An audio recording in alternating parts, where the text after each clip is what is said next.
1948 is a year that reshapes the Middle East more than any other in recent memory. In just 12 months, we witness a civil war, the retreat of the most significant colonial empire on Earth, the birth of a new nation, and, just mere moments after, declarations of war from all of its neighbors. Intertwined with these larger events is a human catastrophe of similar magnitude. Hundreds of thousands flee, bombs explode throughout cities, towns are besieged and razed to the foundations. Weapons last fire in anger in Europe spit death once more.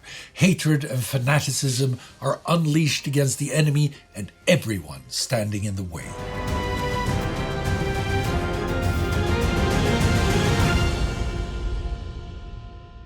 Welcome to Season 1 of TimeGhost Cold War coverage in our series War, where we follow the wars that wouldn't end within a global Cold World War, the beginning of the digital age, the atomic age, and the space age. When we began to replicate our minds electronically, gained the power to end our very existence as a species, and discovered that we could truly aim for the stars. I'm Spartacus Olsson. And I am Sebastian Brandstetter. Today, we will follow the conflict unfolding in and around what just mere moments ago was the British mandate in Palestine. When we last left off at the beginning of 1948, everyone seemed poised for a deadly conflict. Now, even having anticipated what was to come, everyone is still shocked. Today, we talk about the Arab-Israeli War of 1948. With the beginning of the new year, tensions soon once more reach breaking point and explosions shatter cities. Remember, at the end of 1947, the UN voted to partition Palestine into separate Jewish and Arab states. Jewish leaders accepted, Arab leaders rejected, and violence flared almost immediately, especially in Jerusalem and Haifa. By early 1948, the idea of a calm transition is gone. The British, planning to leave by mid-May, have largely pulled back to main bases, leaving a vacuum that both sides rush to fill. Now, January and February bring a dangerous escalation in an already precariously delicate situation. The Haganah, the largest Jewish militia, once publicly opposed to urban terrorism, now orchestrates the Semiramis Hotel bombing in Jerusalem's Kadamon quarter on the night of January 4th to 5th. The explosion rips apart the three-story stone building and damages a police station, a branch of Barclays Bank, and 15 nearby shops. In the rubble, 26 innocent bystanders lay dead, including women, children, and the Spanish vice-consul Manuel Allende Salazar. According to the Associated Press, the motivations for the attack are as follows. The building was an important meeting place of Arab gangs where arms were distributed to villages in the Jerusalem area. Though the leader of the Haganah, David Ben-Gurion, condemns the bombing and fires the responsible commander, the attack crosses a threshold. The British call it the wholesale murder of innocent people. After the bombing, sporadic gunfire echoes through Jerusalem. Local Arab leaders soon vow revenge, and 2 months later, they respond with their own bombing. On February 22nd, 3 British armored trucks, led by an armored car, park on Ben Yehuda Street in Jerusalem. After the car speeds off, a powerful blast kills 49 to 58 Jewish people and wounds 140 to 200 bystanders. Wait a minute. British trucks and armored no less? How did Arab militias get their hands on them? Well, 2 British deserters, Eddie Brown, a police captain, and Pete Madison, an army corporal, were enticed by money and driven by Brown's desire for revenge after Leahy, another Jewish militant group, allegedly killed his brother. That is why many within the Zionist community blame the attack on the British, with the Irgun, another Jewish militia, going so far as to call on its members to kill any British military personnel on sight. Ben-Gurion does not blame the British. Instead, he reportedly states, "I could not forget that our thugs and murderers had opened the way." He is referring to Leahy and Irgun, yet given the Semiramis hotel bombing, the Haganah can no longer wash its hands in innocence either. The Arab Higher Committee, the central political organ for Arab Palestinians, denounces the attack as depravity unfit for the Arab spirit. But, as in the case of Ben-Gurion's condemnation 2 months earlier, this comes too late. So, by the end of February, tensions further rise, with bombings and shootings becoming a daily, albeit still regionally isolated affair. Each new atrocity, Semiramis Hotel or Ben Yehuda Street, shows both sides using any means necessary. A larger conflagration looms once the mandate ends in May. As March unfolds, both sides prepare for a broader confrontation, a full-on war.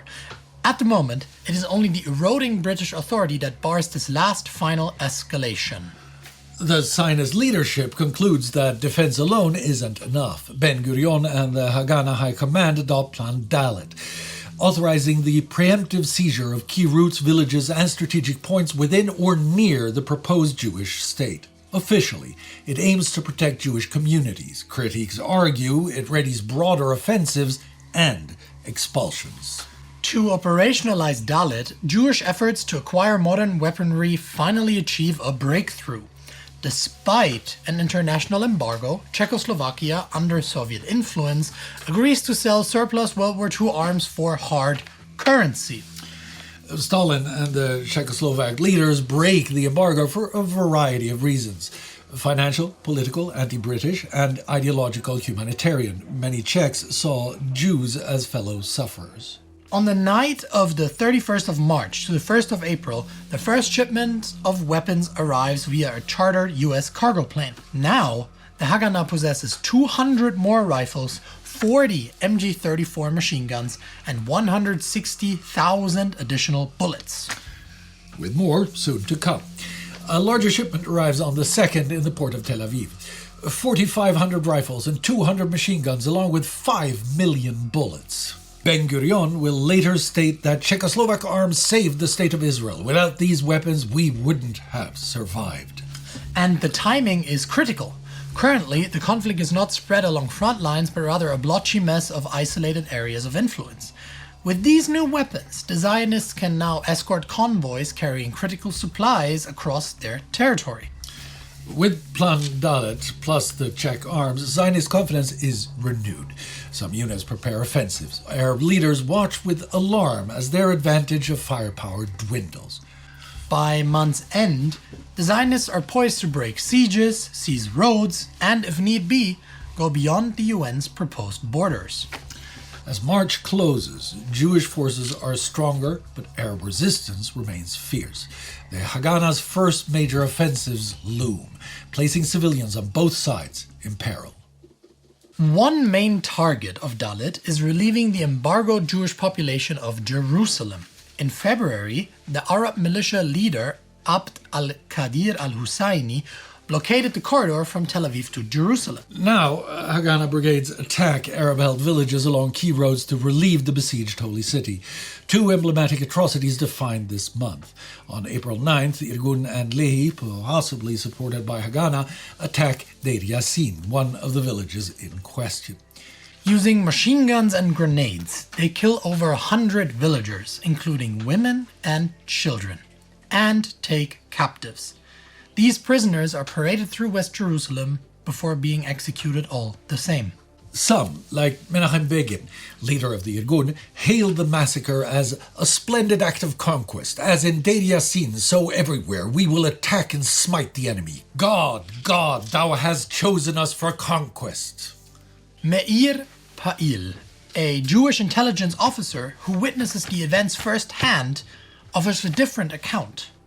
Almost all dead were old people, children, or women. They stood them up in the corners and shot them. They also shot people running from houses and prisoners, mostly women and children. Unsurprisingly, Arab militias retaliate 4 days later. On April 13th, an armored Jewish medical convoy to Hadassah Hospital is ambushed in Sheikh Jarrah, Jerusalem. For hours, the fighting intensifies, with Jewish fighters even begging the British to intervene. To no avail. In the end, 78 Jewish nurses, students, patients, faculty members, Haganah fighters, and one British soldier are killed in the attack. A Jewish official will later remark, British soldiers witness at close quarters university professors, doctors, and nurses being shot down or roasted alive in the burning vehicles without doing anything. Thus, the spiral of violence has made another turn, each side further incensed and filled with hatred. And one thing has been made abundantly clear. The British, even when fighting occurs right under their noses, have no inclination whatsoever to intervene. News of these new horrors ripple outward. Thousands of Arab civilians flee anticipating similar events. Some Haganah officers insist on disciplined conduct, others see fear-inducing tactics as necessary. In the meantime, Arab leaders condemn Deir Yassin, yet praise the Hadassah ambush as revenge. Now at the end of April, one fact is undisputed. The day the mandate will end, an even larger war will begin. On May 14th, one day before the official British departure, Ben-Gurion and the Jewish People's Council convene in Tel Aviv. Amid both hope and dread, they proclaim the State of Israel. We hereby declare the establishment of a Jewish state in Eretz Israel, to be known as the State of Israel. Placing our trust in the Rock of Israel, we affix our signatures to this proclamation. Jubilation sweeps through Jewish cities, yet celebration ends almost instantly. The surrounding Arab states amass their armies and prepare to strike as soon as the British are gone. They vowed to save Palestine by crushing the new Jewish state. Some believe King Abdullah aims to annex parts of Palestine, but the shared Arab rhetoric is to destroy, or at the very least weaken, Israel. After Britain's High Commissioner departs Haifa on May 14th at midnight, Israel becomes a sovereign state, and by dawn, multiple Arab armies attack. What began as a civil war under a waning mandate is propelled into a regional conflict. Israeli forces brace for an existential fight. Now, Israel faces threats on multiple fronts. Egyptian forces press north from Gaza towards Ashdod, and Transjordanian Arab legions fortify around Jerusalem and Latrun.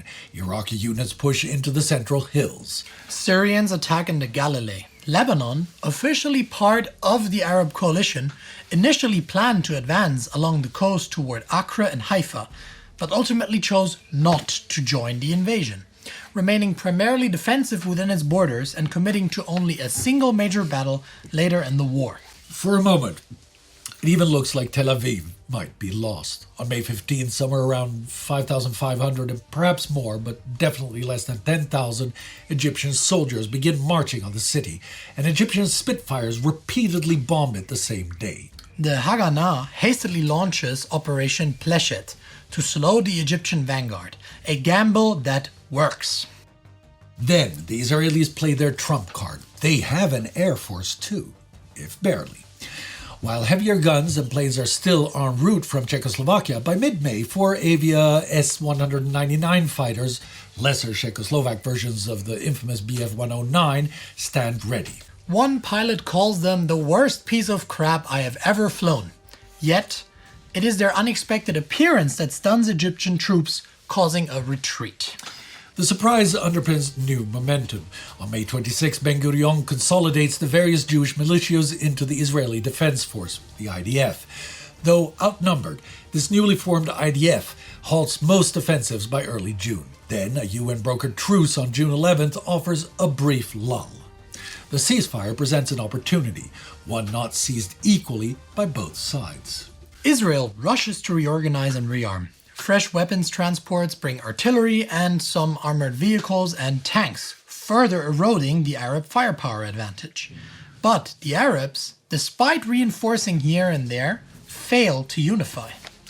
Emir Abdullah of Transjordan even secretly negotiates with the Israelis to annex parts of Palestine in exchange for halting aggression. His Arab Legion, a well-trained and British officered army, is short on ammunition. And Lebanon continues to bar its troops from offensive action. Egyptian forces remain plagued by shortages of ammunition, tanks, and heavy equipment. They neither reorganize nor rearm effectively, hampered by internal doubts over their intervention and the ongoing disunity with other Arab states. Syria holds its ground at Mishmar HaYarden, but similarly fails to reorganize or significantly bolster its strength. Their commanders, openly mistrustful of their allies, accuse the British-led Arab Legion of withholding vital support. Iraqi forces too remain largely inactive and without clear orders, adopting a defensive stance. Despite modest reinforcements, Iraq does little to address critical weaknesses or improve coordination, leading to pointed questions from Egypt about their lack of proactive engagement. But Israel is not entirely united either. On June 19th, an Irgun arms ship, the Altalena, arrives off the coast of Tel Aviv. The government demands the weapons go to the IDF, but the Irgun leadership refuses. After negotiations fail, Ben-Gurion orders the IDF to shell the Altalena.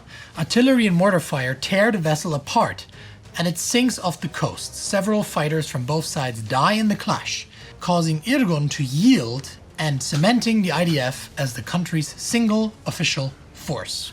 The war restarts on July 9th. Israel's 10-day offensive attacks multiple fronts, yet Operation Dani quickly takes center stage. Between July 9th and 18th, the IDF mounts its most significant coordinated push of the war so far, aiming to secure the vital Tel Aviv-Jerusalem corridor. 4 leading Israeli brigades, Yiftach, 8th Armored, Kiryati, and Alexandroni, converge on the Arab-held towns of Lida and Ramle, along with nearby villages. Yiftach approaches from Rehovot in the south, 8th Armored advances from Tel Aviv's outskirts, and Kiryati plus parts of Alexandroni swing in from Petah Tikva and Hulda, encircling the 2 towns. Israeli intelligence initially overestimates Arab strength at around 1,000 to 1,500 soldiers, but in reality only about 150 legionnaires hold the area, backed by local militias. On July 10th and 11th, armored half-tracks and jeeps led by Moshe Dayan's battalion storm Lida in a surprise drive. After short, intense street fighting, the town falls. Ramle, cut off and undermanned, surrenders almost immediately on July 12th. Upwards of 50,000 Arab civilians are forced to flee eastward in sweltering heat, magnifying the refugee crisis. With Lida and Ramle captured, Operation Dani's second stage targets Latrun, the gateway to Jerusalem. Yiftach and Harel brigades, reinforced by a few tanks, tried to dislodge the Arab legion entrenched at the Latrun fortress. Despite local gains in surrounding villages, the final assault on Latrun itself fails on July 18th. For now, the central Tel Aviv-Jerusalem highway remains blocked. Strategically, Operation Dani cements Israeli control of Palestine's core, removing a major threat to Tel Aviv and capturing Lida airport. Morale soars, and the IDF displays growing coordination with armor, artillery, and its fledgling air force. On the Arab side, the phony war approach spares many legion troops but sacrifices Lida and Ramle, leading to substantial civilian displacement. Israel has scored a decisive, albeit not absolute, victory. Though the Arab armies remain on the field, Israeli offensives grow more coordinated and better supplied, thanks to ongoing arms shipments and a unified command. Meanwhile, Arab states struggle to reinforce their exhausted and depleted forces. Another UN ceasefire on July 18th suspends large-scale battles again. Yet no peace looms. Hundreds of thousands of Palestinians are already displaced, and the war's outcome is still unclear. One fact stands. Israel has gained far more strength than anyone imagined just weeks earlier. By late July, Israel has weathered the initial invasion and controls crucial corridors. But the war is far from settled. Multiple truces come and go, neither side yielding. New events soon rattle the fragile ceasefire on and off the battlefield. In early August 1948, UN negotiator Count Folke Bernadotte strives to turn ceasefire lines into a permanent settlement. He proposes reshaped borders, an internationalized Jerusalem, and partial refugee return. Both Israelis and Arabs reject large parts of his plan, yet he persists. But tensions remain high.